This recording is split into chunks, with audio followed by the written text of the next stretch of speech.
मित्रों नमस्कार। इस कार्यक्रम में आप सभी का स्वागत है। मैं हूं व्यास जी।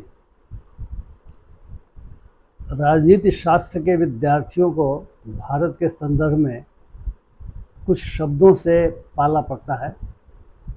ये शब्द हैं संविधान, प्रजातंत्र, political parties, parliament, state legislature, judiciary, relations between central and state वगैरह वगैरह। लेकिन कुछ ऐसे शब्दों से भी पाला पड़ता है क्योंकि हमारे यहाँ मल्टी पार्टी डेमोक्रेसी है और ऐसा भी होता है कि पार्लियामेंट का चुनाव अलग होता है और स्टेट लेजिस्लेचर्स का चुनाव अलग होता है। हालांकि आज की तारीख में एक देश एक चुनाव की बात हो रही है और बहुत पहले पार्लियामेंट और विधानसभाओं के यानी संसद और विधानसभाओं के जो चुनाव यानी लोकसभा और विधानसभाओं के चुनाव एक साथ हुआ करते थे। लेकिन बहुत सारी परिस्थितियां ऐसी बनी कि वे एक साथ अब नहीं होते। लेकिन इधर 10-12 सालों से एक नई शब्दावली राजनीति शास्त्र के विद्यार्थियों के समक्ष उपस्थित हुई है। क्यों कहा जाए कि देश की जनता के समक्ष ही उपस्थित हुई है। मैं आज उसी शब्दावली पर चर्चा करना चाहूँगा और समझना चाहूँगा आपके साथ कि उस शब्दावली के मायने संविधान से इतर भी कुछ हैं क्या। पहले ये कहा जाता था राजनीतिक दलों द्वारा चुनाव के दौरान, चुनाव के पहले भी, कि अगर संसद में एक पार्टी को बहुमत मिला तो कहते थे कि आपने टोपी तो दे दिया, लेकिन विधानसभाओं के चुनाव में यही बात इस रूप में कहते थे कि आपने टोपी दे दिया लेकिन कुर्ता पजामा नहीं दिया। यानी आपने उस पार्टी को केंद्र में शासन करने का हक तो दे दिया लेकिन राज्य विधानसभा में हक नहीं दिया, जिसके कारण शायद उनको लगता था कि बहुत सारे काम जो कर सकते हैं उस राज्य विशेष में नहीं कर पाते। अब एक नई शब्दावली ने उसको रिप्लेस किया है, वह है डबल इंजन। यानी एक इंजन का मतलब हुआ कि केंद्र में सरकार और उसी पार्टी की दूसरी इंजन का मतलब हुआ राज्य में सरकार। और यह बहुत जोर शोर से चुनाव के समय या चुनाव से कुछ पहले रैलियों में खूब प्रचारित होता है। और यह माना जाता है कि अगर डबल इंजन की सरकार किसी राज्य में बन जाए, यानी केंद्र में जिस पार्टी की सरकार हो, दूसरी पार्टी की सरकार राज्य में बन जाए या पहले से बनी हुई है दोबारा उसको चुन के या तिबारा या चौबारा जो भी हो चुन के जनता लाए, तो डबल इंजन उस राज्य का ज़्यादा विकास कर पाएगी। मित्रों, मैं बहुत दिनों से डबल इंजन को सोच करके विचार करता रहा कि इसका मतलब क्या हुआ। नई शब्दावली आई है तो नई शब्दावली का कुछ भावार्थ होना चाहिए, अंतर्निहित उसके कुछ अर्थ होने चाहिए। और संविधान का एक विद्यार्थी होने के नाते मैंने संविधान में भी समझना शुरू किया कि क्या फ़र्क पड़ जाएगा अगर केंद्र और राज्य में अलग अलग दलों की सरकार होगी, क्योंकि हम मल्टी पार्टी डेमोक्रेसी है। इन शब्दों के जो अर्थ हैं, जो भावार्थ है, वह जिस प्रकार से देश में जनतंत्र या डेमोक्रेसी चल रही है और जो चुनौतियां हमारे सामने आ रही हैं, उसको ध्यान से देखने से इन शब्दों के अर्थ में ज्ञात हो गए। डबल इंजन का मतलब होता है कि जो जनता है वह निष्क्रिय रूप से डब्बे के रूप में रहती है और उस डब्बे को इंजन खींच रहा है, और इंजन है सरकार। सरकारें विधानसभा में जो जीतेगी वो राज्य में सरकार बनाएगी और जो केंद्र में जीतेगी वह वहाँ सरकार बनाएगी। और दोनों अगर एक ही पार्टी के रहे तो जनता यानी डब्बों को तेजी के साथ आगे बढ़ाएंगे, खींचेंगे। मेरी पहली आपत्ति तो इसी बात को लेकर है कि जनता डब्बा नहीं हो सकती, जनता निष्क्रिय नहीं रहती। मैं तो ये समझता हूँ कि इतिहास का निर्माण जनता करती है, इतिहास की नियामक शक्ति जनता में होती है। दुनिया में जितनी भी क्रांतियाँ हुई वो तभी संभव हुई जब जनता ने उसमें बढ़ चढ़ करके भूमिका लिया। चाहे किसानों ने भूमिका लिया, मजदूरों ने लिया, मध्य वित्त लोग हैं यानी मध्यम वर्ग है उन्होंने लिया। चाहे जहाँ भी रिवॉल्यूशन हुआ हो और स्वाभाविक सी बात है कि उसमें कुछ हथियारबंद भी संघर्ष हुए और कुछ संघर्ष बिना हथियारों के भी संघर्ष हुए, जन प्रतिरोध हुआ, जन संघर्ष हुआ और इतिहास बदला। तो जनता को फिर डब्बा मान के और सरकारों को इंजन कह देना मुझे तो नहीं सुहाता। अब आप समझिए कि इसका क्या मतलब है। मैंने संविधान का विद्यार्थियों को नाते जब संविधान को टटोलना शुरू किया तो ज्ञात हो रहा है कि जो उसका खंड 11 और खंड 12 है उसमें बाकायदा केंद्र और राज्यों के बीच के संबंधों के बारे में बहुत विस्तृत रूप से विवरण दिया गया है। राज्यों के जो संबंध हैं, लेजिस्लेटिव संबंध है, लेजिस्लेशन के रूप में क्या करना है राज्यों को और केंद्र को। दूसरा है प्रशासनिक संबंध क्या है, प्रशासनिक रूप से उनकी रिलेशनशिप क्या है। और तीसरा है वित्तीय रिलेशनशिप क्या है। अब इन्हीं के परिधि में हम चीज़ों को थोड़ा समझने की कोशिश करें कि डबल इंजन का मायने और सिंगल इंजन का मायने क्या हो सकता है। दरअसल जहाँ तक लेजिस्लेटिव संबंधों का सवाल है, लिस्ट बना हुआ है, यूनियन लिस्ट, स्टेट लिस्ट और कंकरेंट लिस्ट।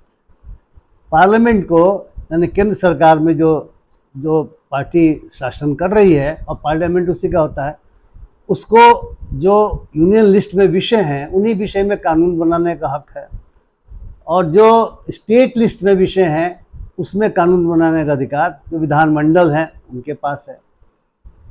वहाँ जिस पार्टी का शासन होगा वह उस कानून को, परंतु जो लिस्ट में विषय दिए गए हैं उन्हीं के बारे में कानून बनाएंगे। तीसरा है कंकरेंट लिस्ट, इसमें केंद्र और राज्य यानी संसद और विधानमंडल दोनों कानून बना सकते हैं, परंतु यदि संसद ने कोई कानून बनाया तो उसके विपरीत आप नहीं बना सकते। राज्य में ये बात उसमें दी हुई है।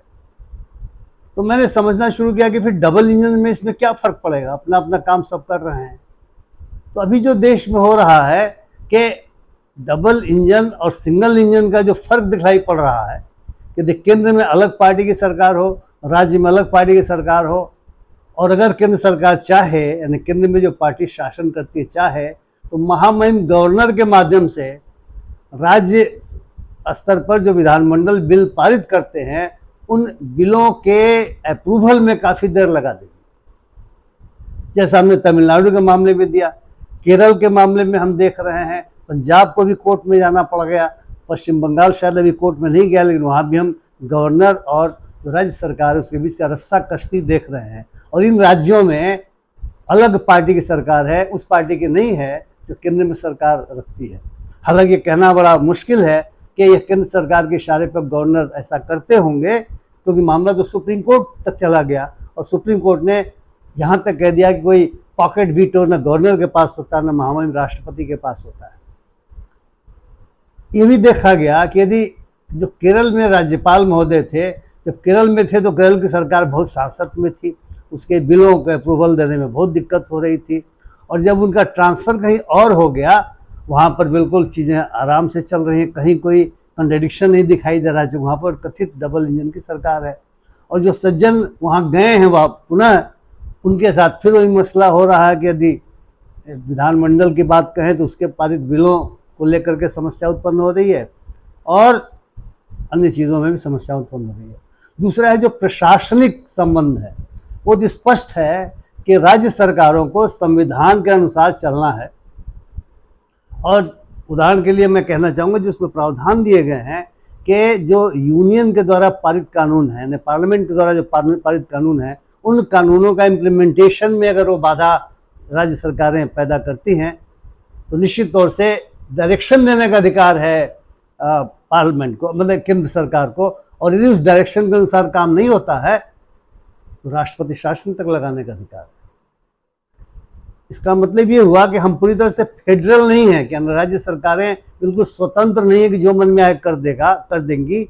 अपितु हम जो है सो फेडरल हमारे स्ट्रक्चर है विद कोसाई जुडिशियल जो कॉन्स्टिट्यूशन में प्रावधान दिए गए हैं उसके अंतर्गत दिए गए हैं, और ये जरूरी भी है, क्योंकि यदि नहीं हो तो फिर राज्य सरकार कहीं, मतलब जो इंजन की बात हो रही है, एक इंजन कहीं खींचेगा दूसरा इंजन कहीं खींचेगा।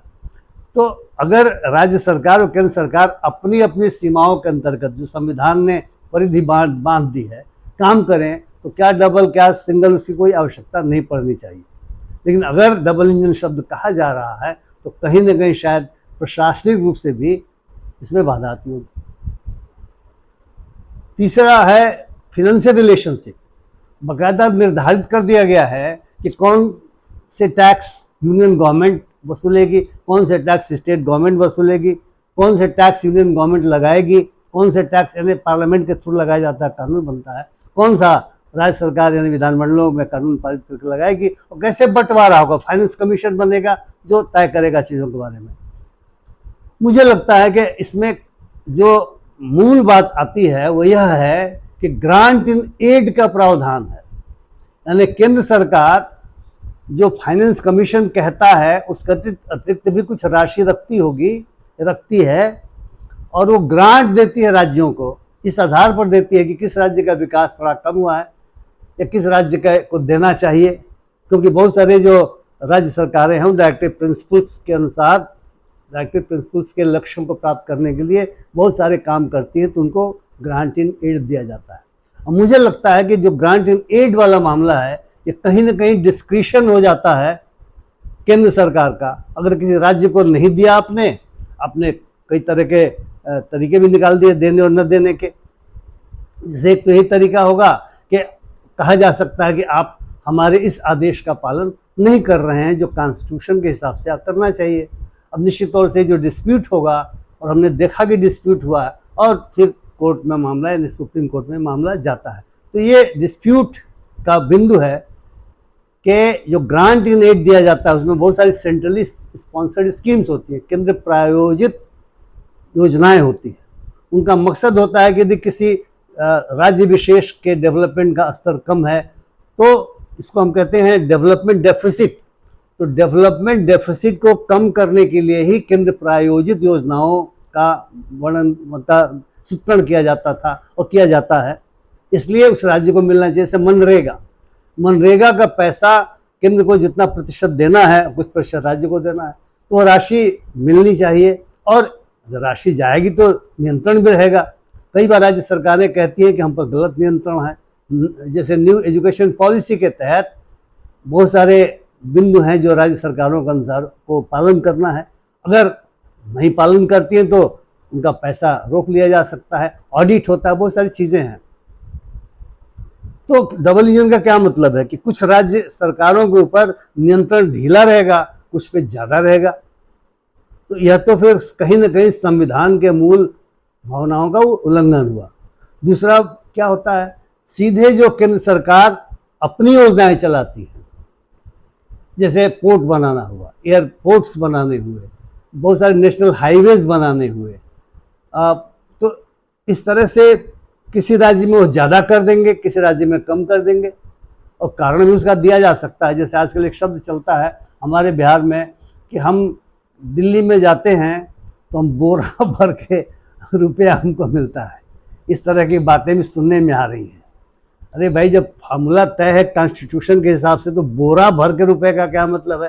लेकिन कोलोकियल भाषा, स्थानीय भाषा है, इस तरह की भाषा और इस तरह की कह सकते हैं कि उक्तियां हमारे राजनेता जरूर करते पाए जाते हैं। तो मित्रों, मेरा कहना यह है कि चाहे डबल इंजन हो चाहे सिंगल इंजन हो, इससे तो इंजन शब्द ही एंटी पीपल मुझे लगता है।